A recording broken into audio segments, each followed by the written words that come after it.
Nima bo'ldi? Operatsiya sipardi. Bu video murojaatim ba'zi bir klientlarga. Bu sohada ish boshlaganimga 9 yil bo'ldi. Shuncha yillik tajribamdan baribir xatolar uchrab turadi. Mana doyda odamlar mototsiklda opasli narsa bu deb aytadilar. Haqiqiy opasli narsalar meni kasbim. Bu instrumentlarni do'konda sotib olishingiz mumkin, xohlasangiz ijaraga olib kelib ishlatishingiz mumkin. Lekin shu instrumentni ishlatib bilmaganingiz uchun bizani chaqirasizlar. Lekin bizani xizmatimizda sizlar baho berishga harakat etasizlar.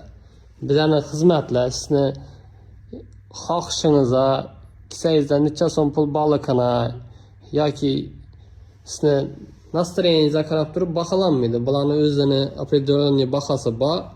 Shu bahodan arzon ishlab bo'lmaydi. Biza faqat sizni ishingizni aytib beramiz, biza tavakkal etamiz. Shuning uchun iloji bo'lsa bizani sagina hurmat etib gaplashinglar iltimos.